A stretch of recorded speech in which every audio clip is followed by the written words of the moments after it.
Hey peeps, what's up? Munchy here, back with another video.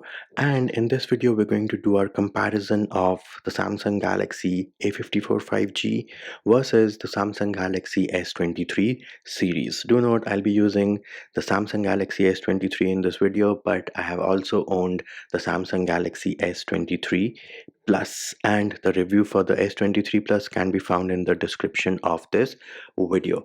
Other than that, we're going to compare it at a price point of 450 for the Samsung Galaxy A54 5G and the Samsung Galaxy S23 right now at the time of recording this video is US dollars 699 on Amazon.com for the 128 GB variant. Of course, the video is divided into chapters and the timestamps are linked in the description of this video. So without any further delay, let us get down to business, do our comparison of the A54 versus the S23 series so that you know whether you should spend the extra dollars on getting the Samsung Galaxy S23 series or should you save some money and get the Samsung Galaxy A54 5G. Let us start off with the design. So if you were to see the Samsung Galaxy A54 and your Samsung Galaxy S23 or the S23 Plus from the back, you will not be able to distinguish which one is 23 series and which one is the A54. However, if you have a look at the camera bump, that is where you will know that hey, this is the A54 because the camera bump on the A54 is definitely much more than what you have on the Galaxy S23 series, which means that the A54 wobbles a lot when it is on the table. Then with respect to your Gorilla Glasses, well, you have Gorilla Glass 5 on the front and on the back of the Samsung Galaxy A54.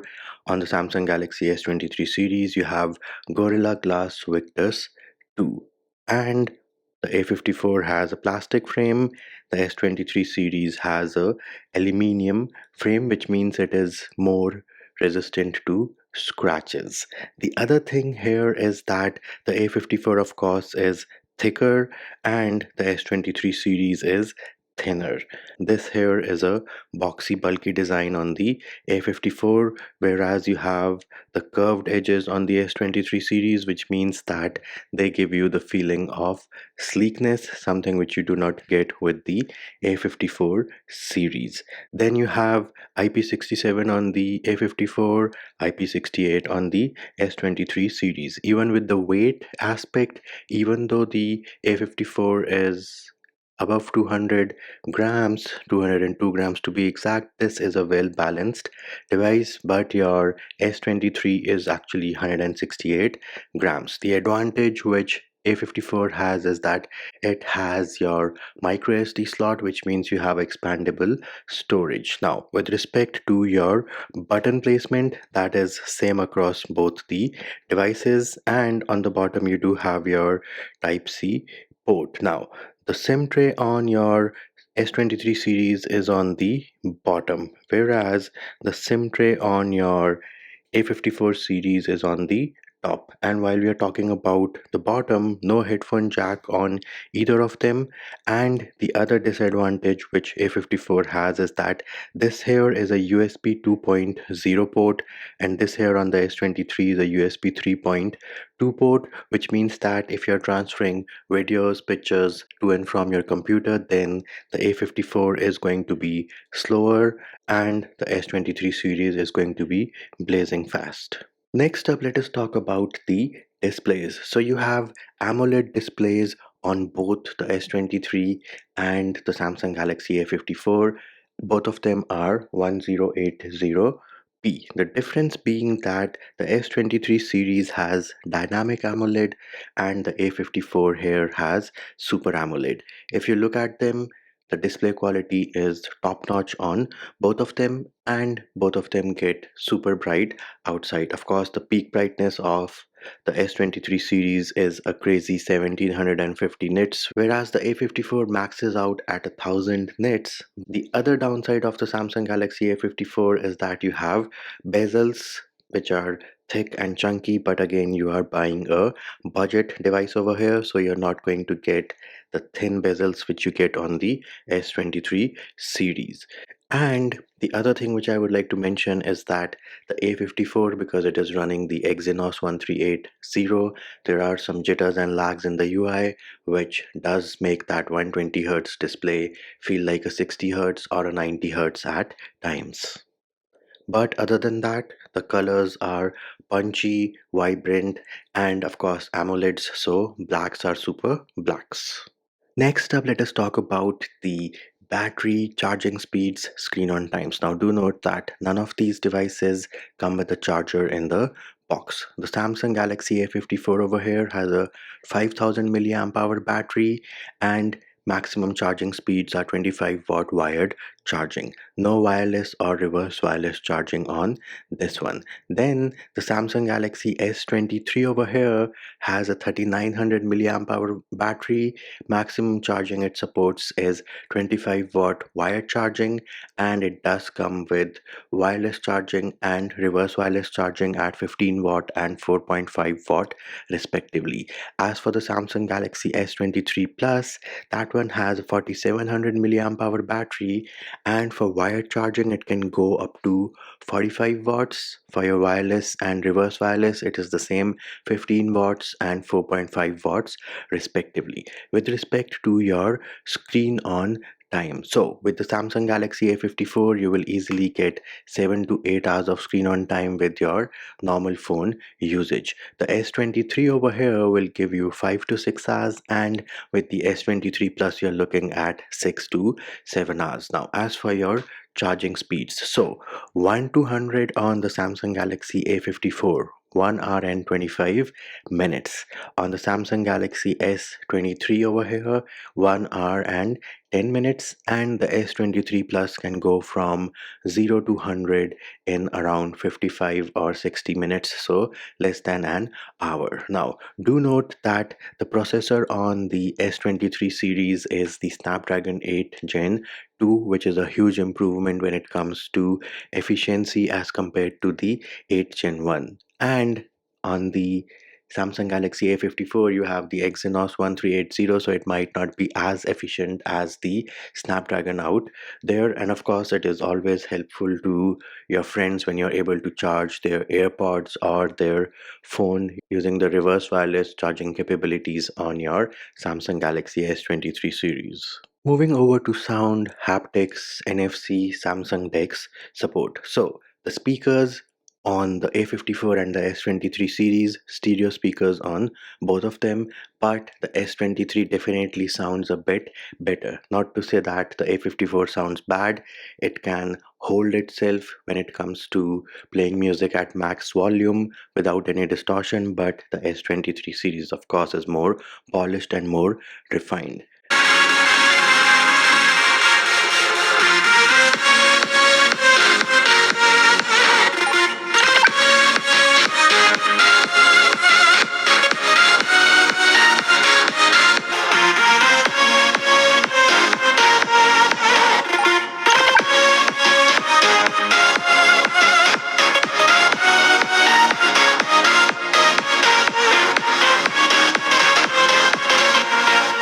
Then the haptics on the Samsung Galaxy A54, I have it to give it to Samsung.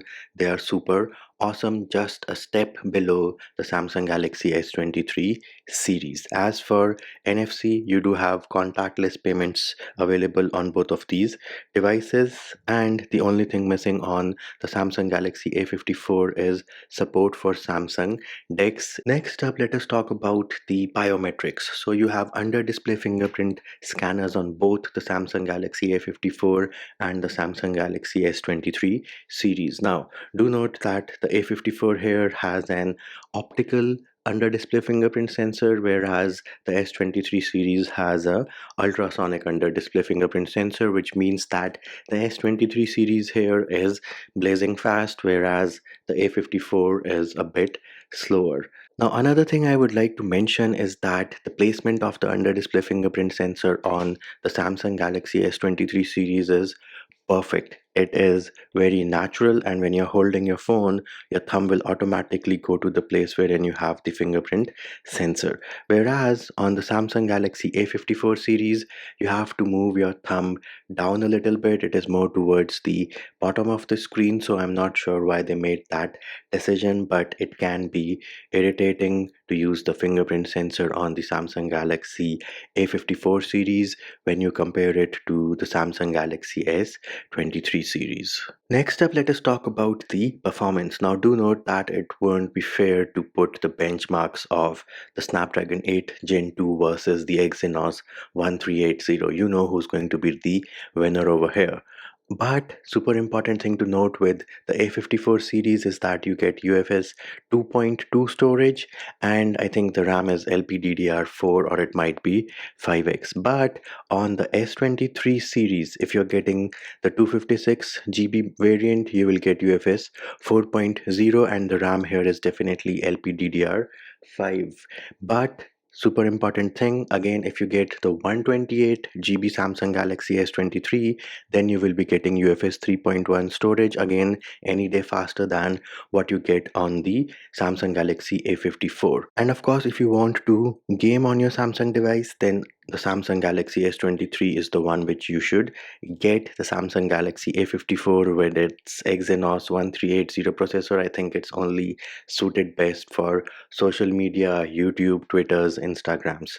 This is not a device which should be used for gaming. But other than that, there are no overheating issues on the Samsung Galaxy A54. Even if you record videos for 25 or 30 minutes, that is the max which I did, and there were no overheating issues for me on the Samsung Galaxy A54. Of course, Samsung Galaxy S23 series, Snapdragon 8 Gen 2, super optimized, no overheating issues over here as well. Moving over to the cameras. So both of these devices have a triple camera setup on the back. Now, do note that the Samsung Galaxy A54 has a 5 megapixel macro, then you have ultra wide and the main sensor. The S23 series, that is the S23 and the S23 Plus, have the main sensor, the wide angle, and your telephoto. So no macro lens on the Samsung Galaxy S23 series. And before you ask me how is the macro lens on the A54, it's trash. I mean, you cannot use those pictures, so I'm not sure why Samsung even added that. When it comes to daylight pictures, well, the pictures on both of them are pretty good. The dynamic range is good, the HDR is good, and in some cases the edge detection on the Samsung Galaxy A54 is better than that on the Samsung Galaxy S23 series.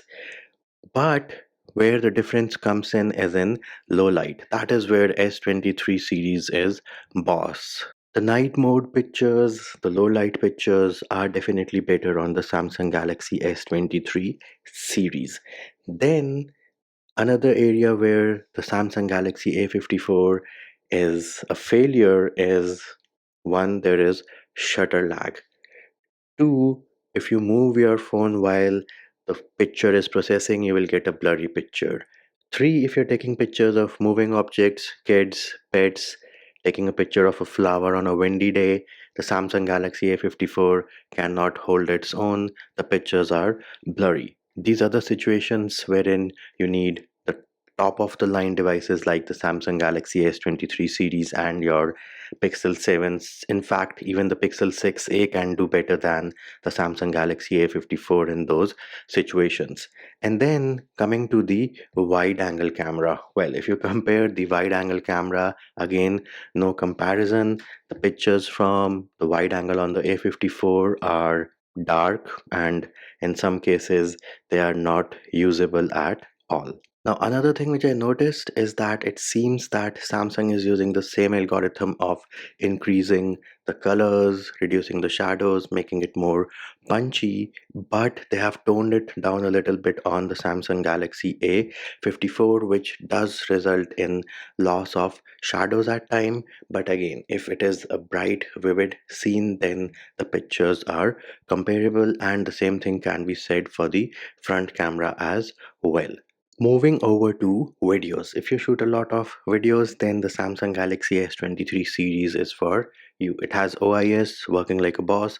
You can shoot 8K, 24 FPS, 30 FPS from the rear camera. From the front, you can shoot 4K 30 and 4K 60 on the Samsung Galaxy S23 series. On the Samsung Galaxy A54, the maximum you can do from the rear camera is 4K 30 FPS, and another downside is that your OIS works only up to 1080p 30 FPS. As soon as you go 1080p 60 FPS or 4K 30 on the A54, OIS will not work, and then your videos are going to be super shaky. And for the front camera, you can only do 4K 30 from the front camera on the Samsung Galaxy A54. Next up, let us talk about software. So out of the box, both the Samsung Galaxy A54 5G and the S23s come with One UI 5.1 and Android 13. Now, Samsung is also top of the line when it comes to Android updates. They are promising 4 OS updates and 5 years of security updates for both the Samsung Galaxy S23 series and the Samsung Galaxy A54 5G. The only thing which you might miss out on is Samsung DeX is not available on the Samsung Galaxy A54 5G. So who should get the Samsung Galaxy A54? Well, for starters, you don't have the budget for the Samsung Galaxy S23 series. Then you are fine with a camera which performs awesome in daylight and when there is enough light, but as soon as the light goes down, in your low light situations, you're fine with the mediocre camera. Then get the Samsung Galaxy A54. Other than that, do remember that the A54 definitely has a slower UI. There are jitters and lags with the Exynos 1380 series, and the in-hand feel here is definitely boxy and less premium as compared to the Samsung Galaxy S23 series. And of course, if you are into high-end gaming, then the A54 is not for you. So who should get the Samsung Galaxy S23 series? One, you have the money. Then you are into mobile gaming and you're going to use the Snapdragon 8 Gen 2 to its maximum capabilities. You want the best camera Samsung can give, then the Samsung Galaxy S23 series is for you. And of course, Snapdragon 8 Gen 2, no jitters, no lags in One UI. Everything is super fast, crazy fast. It does feel like a 120 Hz device. And of course, it is sleek and has a premium feeling when compared to the Samsung Galaxy A54.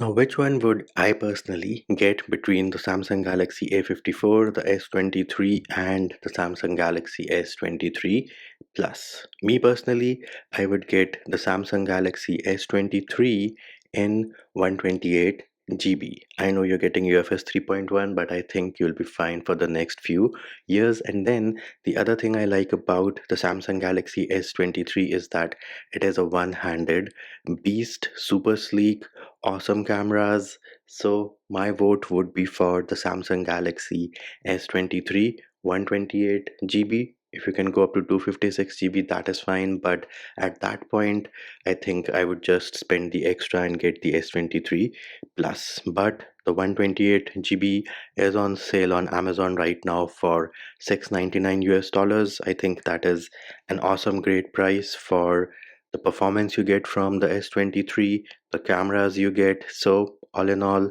S23 would be my vote if I were to spend money on a Samsung.